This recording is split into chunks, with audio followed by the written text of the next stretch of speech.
আমার বাড়ি চিত্রা নদীর পাশেই। চিত্রা নদী যেমন তার একুল ভাঙে অকুল গড়ে, ঠিক তেমনি আমার জীবনের এই পর্যন্ত আসার জন্য বিভিন্ন বিষয়ে আমাকে চড়াই উতরাই করে আমার এই পর্যন্ত আসতে হয়েছে।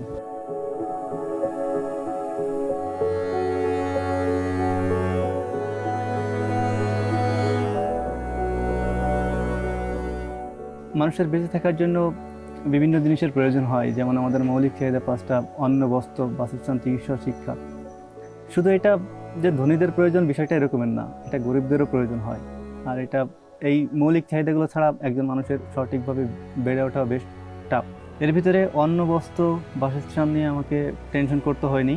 আব্বুর বাড়ি আছে, আমাদের ধান হয়, সেই ক্ষেত্রে আমার বাসস্থান বলেন বা খাবারের জন্য বলেন, এটা আমার সমস্যা হয়নি।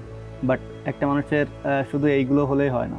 সুন্দরভাবে সমাজে প্রতিষ্ঠিত হলে তার যে মৌলিক চাহিদাটা, সেটা হচ্ছে শিক্ষা।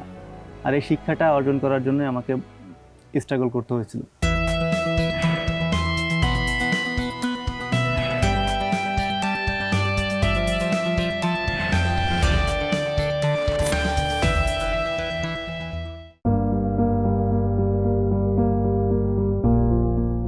আমার পরিবারটা খুব একটা ছোট পরিবার না, আমরা 3 ভাই 1 বোন। আমার এই পর্যন্ত আসার পিছনে অনেকের অবদান আছে, বাট এক্ষেত্রে আমার আম্মুর অবদানটা খুব বেশি। আমার পড়াশোনা হয়তো বা এসএসসি পাস করার পরেই থেমে যেত। এসএসসি পাস করার পরে আমি ঢাকায় চলে গেছিলাম আপনার সিকিউরিটি গার্ডের কাজ করতে। আমার টেনশন ছিল আমি টাকা ইনকাম করব। আমি ঢাকায় যখন যাই এবং আপনার 2-3 মাস কাজ করার পর আমি বেশ অসুস্থ হয়ে পড়ি এবং বাড়ি চলে আসি। বাড়ি এসে আপনার 1-2 মাস রেস্ট নিয়ে আমি আবার যাব। আমার ওইখানেই আমি থেমে যেতে পারতাম, পড়াশোনাটা আমার ওইখানেই থেমে যেতে পারতাম, কিন্তু ওইটা থেমে যায় নাই। ওইটার আম্মু আমাকে আর যাইতে দি নাই। মেন কথা আম্মু আমাকে আর ওইখানে ওই সিকিউরিটি গার্ডের কাজে আর আমাকে যাইতে দি নাই। উনি পরের বাসায় আপনার কাজ করেও আমার টিউশন ফিটা ম্যানেজ করতে আমার খুব ভালো করে মনে আছে।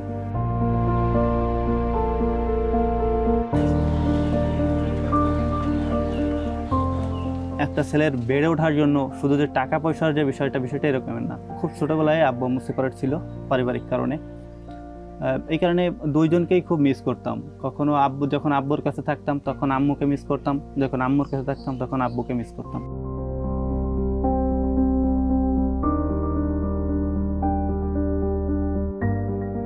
পড়াশোনার সুবিধার্থে আমি একটা কোচিংয়ে ভর্তি হই। কোচিংয়ে 2 থেকে 3 মাস তাকে টাকা দিয়ে আমি করছিলাম, অর্থাৎ আমি তাদের টাকা দিতাম। কিন্তু আমার মেন টার্গেট ছিল আমার কিছু টাকা ইনকাম করতে হবে, কারণ ওই সময় আম্মুর পক্ষেও বেশ কষ্ট হয়ে যাচ্ছিল। যখন সেকেন্ড ইয়ারে গেছি ওই কোচিংয়ে আপনার ওই ভাইয়ারা যারা ছিল ওনারা মনে করছিল যে আমি একজন ব্যাকআপ টিচার হিসাবে। ব্যাকআপ টিচার মানে আপনার কেউ একদিন ক্লাসে আসলো না, সেই পড়াটা মিস হয়ে গেল, কিন্তু আমার ওই টপিকটা আমার ভালো জানা ছিল। আমার ওই সকল স্টুডেন্টদের জন্য আমাকে নিয়োগ দিল যে তুমি ওদের পড়াবা। সেক্ষেত্রে আমাকে 2000 টাকা করে দিচ্ছিল, কিন্তু 2000 টাকার থেকে বড় যে বিষয়টা আমার ওইখানে যে পড়ার যে ফিটা, আমার ওই ফিটা নিচ্ছিল না তারা।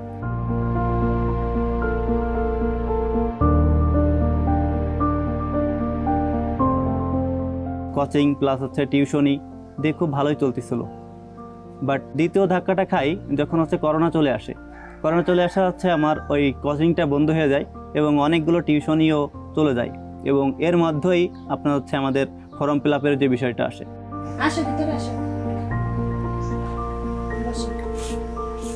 আম্মু আমার খুব মনে আছে, উনি পাশের বাসা থেকে উনি ধার করে উনি এনে দিচ্ছিল আমাকে, আমি ফর্ম ফিল আপ করছিলাম আর কি।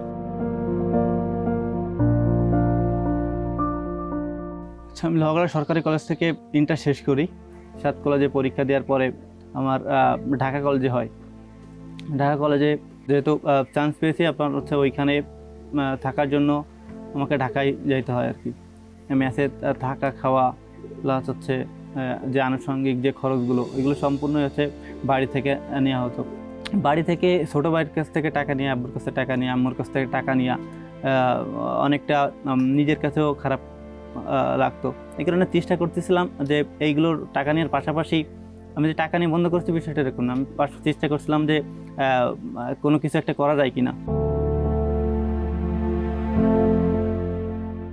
আমার মনে আছে আমি পরীক্ষা দেওয়ার পরে একটা ওয়েটার মেশিন কিনলাম। ওয়েটার মেশিন কেনার পরে আমি প্রথম দিন আমার বেশ লজ্জা করতেছিল। আমি পরিবারের আসলে যদিও অবশ্যই করার ছিল, কিন্তু আমি যেহেতু বড় ছেলে আমি বেশ আদরেরই ছিলাম। কষ্টের তেমন কোনো কাজ বাজ তেমন করতে পারতাম না। সো প্রথম যেদিনকে আমি আপনার হচ্ছে ওইটা নিয়ে রাস্তায় যাই, সেক্ষেত্রে আমার হচ্ছে বেশ একটা হিজোমিনি কাজ করতেছিল, একটু লজ্জা হচ্ছিল। তারপরেও যেহেতু আমি কিনছি, আমার টাকারও প্রয়োজন ছিল, আমি আপনার হচ্ছে ওইটা ওয়েট মাপা শুরু করি। আপনার হচ্ছে প্রতিজনকে হচ্ছে আপনার 5 টাকা করে। তো আমি আমার মনে আছে মেবি 43 টাকা হয়েছিল ওই দিনকে।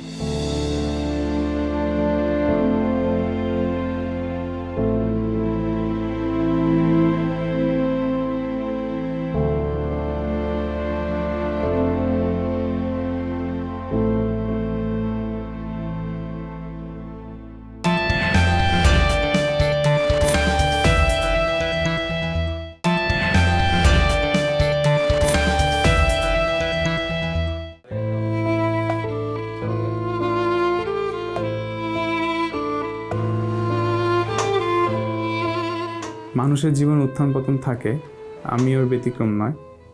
আমার জীবনে উত্থান পতন ছিল। আমার চারপাশে এক অদৃশ্য শত্রু কাজ করত, যেটাকে আমি বুঝতে পারতাম না সহজে।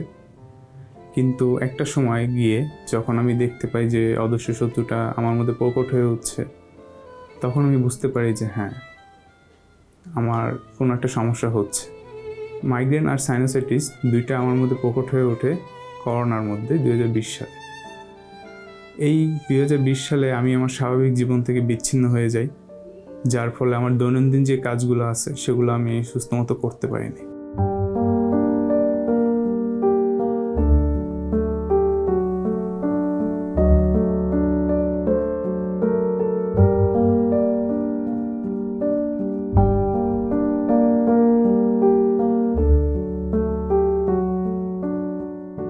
বাসায় বসে সারাক্ষণ মাথায় বালিশ দিয়ে শুয়ে থাকতে হয়। কম্পিউটার স্ক্রিনের সামনে বসে থাকতে গেলেও মাথা ব্যথা করে, দীর্ঘক্ষণ বসে থাকা যায় না। অনলাইনে আমাদের সব কিছু পড়ালেখা, কোর্স, কিন্তু এই সমস্যাটার কারণে আমরা অনলাইনে কোর্সগুলো কন্টিনিউ করতে পারিনি, যার ফলে আমার স্বাভাবিক জীবন থেকে আমি বিচ্যুত হয়ে যাই।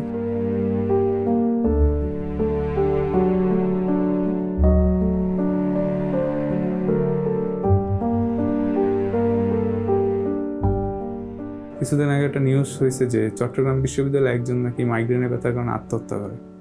পুরো সেম আমার মতে ওই রকম একটা অবস্থা হয়েছে যে আমিও শেষ করে দিই নিজেকে, এরকম টাইপের জিনিস হতো।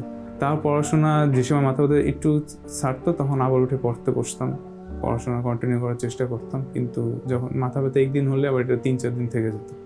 এমন না যে সাথে সাথে সরে যেত বা ওষুধ খেলে চলে যেত, তা হতো। 3-4 দিন এই রেস্টটা থেকে যেত, আবার 3-4 দিন পরে 1-2 দিন সুস্থ হয়ে আবার মাইগ্রেনে ব্যথা হতো। পুরো একটা ডিজাস্টার অবস্থার মধ্যে দিয়ে আমার অবস্থাটা চলে গেছে। তখন সেটা রিকভারি করতে করতে অনেক সময় লাগে। এখান থেকে বিভিন্ন ডাক্তারের কাছে যাই, সরকারি ডাক্তারের কাছে যাই, বেসরকারি ডাক্তারের কাছে যাই। তারা বিভিন্ন ওষুধ দেয়, তারা মাথা এক্সরে করায় কয়েকবার। তাও তারা বলতেছে যে জাস্ট সাইনোসাইটিস আর মাইগ্রেনের সমস্যা, এছাড়া অন্য কোনো সমস্যা না।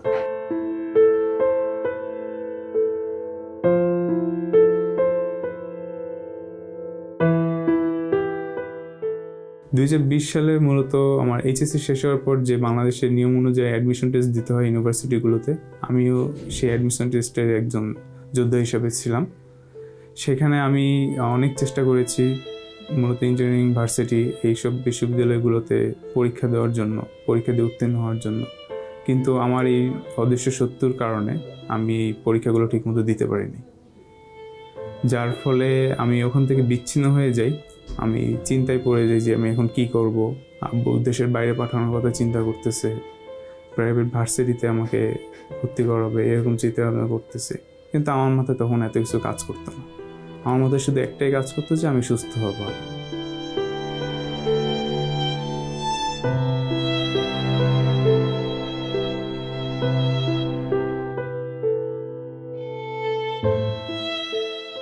তখন মোটামুটি একটা ন্যাশনাল ভার্সিটিতে আমি ভর্তি হয়ে যাই। তারপরও আমার সমস্যাটা তখনও রয়ে যায়, আমি পুরোপুরি রিকভার হয়ে উঠিনি সমস্যা থেকে। এরপর ন্যাশনাল ভার্সিটি থেকে ভর্তি হওয়ার পর আমি কন্টিনিউ করতে থাকি। দীর্ঘদিন ওষুধ খাওয়ার পর 2024 সালে শুরুর দিকে এসে আমার মাথা ব্যথাটা রিকভার করি। তাও এখন সামান্য আছে, কিন্তু আগের চেয়ে অনেক বেটার। নিজের লাইফ নিয়ে একটা সিদ্ধান্ত নেওয়ার চেষ্টা করি। আর এর আগে 24শে জানুয়ারি থেকে জুলাই পর্যন্ত আমি নিয়মিত পড়ালেখা করতে থাকি। এটার মধ্যেই আমি মূলত সময় কাটাতে থাকি। এই সব কিছু চিন্তা ভাবনা করে আমার অনলাইনে কিছু করার একটা তাগিদ জন্মায়, যে অনলাইনে কিছু একটা আমার করতে হবে, সেটা ডিজিটাল মার্কেটিং হোক, ফ্রিল্যান্সিং হোক, যেটার মাধ্যমেই হোক আমার কিছু একটা করতে হবে।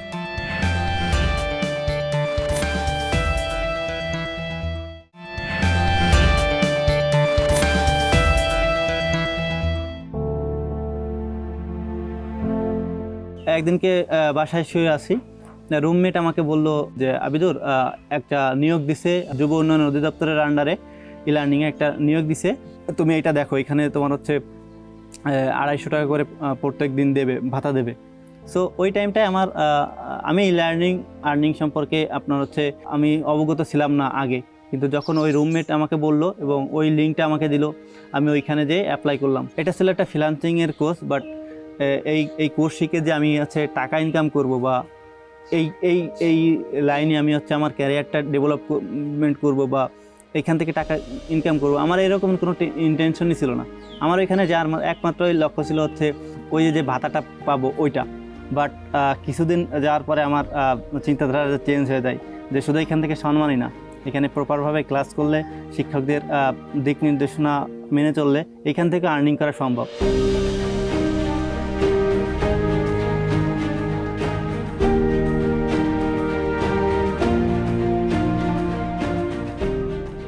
আমি এখানে অ্যাপ্লাই করলাম, ভাইভাতে টেকার পরে আমি এখানে আসলাম।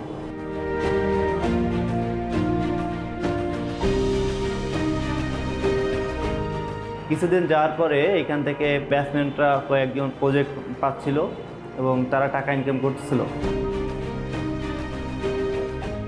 আমার যেহেতু বাসায় ল্যাপটপ ছিল না, এইখানে একটু বেশি সময় দিয়ে ট্রাই করতেছিলাম।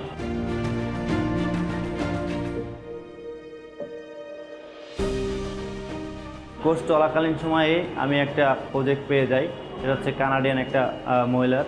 কিন্তু উনি আমাকে একটা শিডিউল দিছিল যে কথা বলার জন্য ভিডিও কলে। বাংলাদেশের সময় এমন একটা সময় ছিল যেখানে হচ্ছে আমার রুমমেটরা রুমে উপস্থিত ছিল, যাদের নিজেদের ভিতরে কথাবার্তা বলার কারণে আমি খুব ভালোভাবে কনসেন্ট্রেট করতে পারছিলাম না। যার কারণে আমাকে ওই সকালবেলায় আপনার হচ্ছে পার্কে চলে যেতে হয়েছিল। আধা ঘন্টার বেশি কথা বলে এই ডিলটা ফাইনাল করছিলাম আর কি।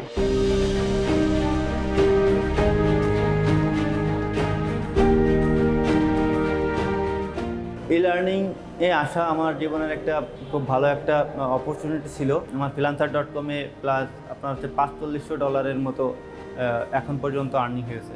আমার জীবনের পথ যেভাবে চলতেছিল সেই পথটা অনেকটা সহজ ছিল না। আমাকে বারবার বিভিন্ন বিষয়ে ট্রাই করতে হচ্ছিল কিছু নতুন কিছু করার জন্য, এবং ই-লার্নিং অ্যান্ড আর্নিং লিমিটেড আমাকে এই জীবনের পথটা সহজ করে দিয়েছে।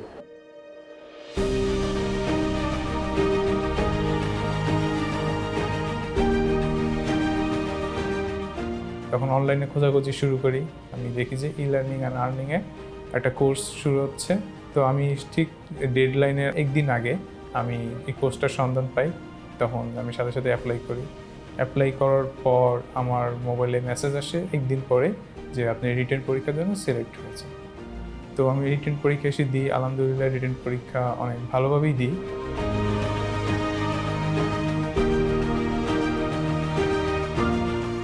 যেদিন ভাইবা পরীক্ষা হওয়ার কথা তার আগের দিন রাতে মেসেজ যাওয়ার কথা, মেসেজ যায়নি। তারা চেক করে যে তারা মেসেজ দিয়েছে, কিন্তু সার্ভার জনিত কারণে মেসেজটা যায়নি। পরবর্তীতে আমাকে ওয়েটিং লিস্টে রাখা হয়। ওয়েটিং লিস্ট থেকে আলহামদুলিল্লাহ আমাকে পরে ডাকা হয়, পরে আমি ই-লার্নিং কোর্সে জয়েন করতে পারি।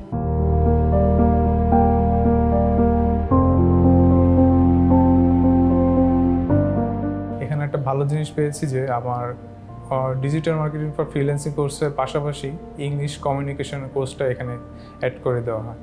এর মাধ্যমে আমার সহজে আমি যে বাইরের দেশের বাইরের সাথে কথা বলি বা ক্লায়েন্টের সাথে যে কথাগুলো বলি, সেটা এখন আমার পক্ষে এখন অনেক ইজি হয়ে গেছে।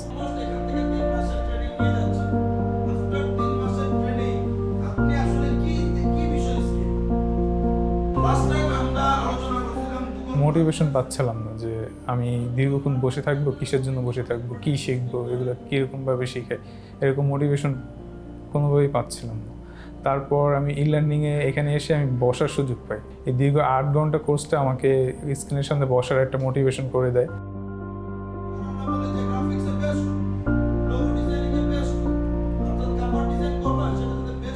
ই লার্নিংয়ে আসার পর এখানে শুধু যে 8 ঘন্টা কোর্স করে আমরা চলে গেলাম তা না, এখানে টিচাররা অনেক হেল্পফুল ছিল। তাদেরকে বাসায় গেলে মেসেজ দিলেও তারা রিপ্লাই দিত, বাসায় বসেও হেল্প করতো, এটা এইভাবে করেন, ওভাবে করেন, এভাবে। এছাড়াও আমি চেষ্টা করছি যে 8 ঘন্টা কোর্সের পর আমি কোনো একটা জিনিস কাজ কমপ্লিট করতে না পারলেও আমি সেটা এখানে বসে থেকে আরও 2-3 ঘন্টা কাজ করে এবার বাসায় গেছি। এই জিনিসটা আমাকে অনেকভাবে সাপোর্ট করে ই লার্নিং। যদি এই সুযোগটা না দিত তারা হয়তো এটা করার সম্ভব হতো না।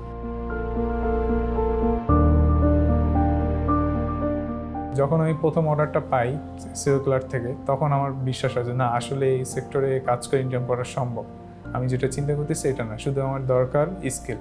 আমি যদি স্কিলটাকে সুন্দরভাবে সাজিয়ে গুছিয়ে আরও এক্সপার্টভাবে যদি উপস্থাপন করতে পারি, তাহলেই আমার এই ডিজিটাল মার্কেটিংয়ে আমি সফল হতে পারি। ঠিক সেই পথ ধরে আমি এটার পিছনে 3 মাসের পর আরও টাইম দিতে থাকতে একটা সময় ঠিকই আমার এটা একটা সফলতার দ্বার প্রান্তে চলে আসে। আলহামদুলিল্লাহ এখন আমি ডিজিটাল মার্কেটার হিসেবে খুব ভালো আছি।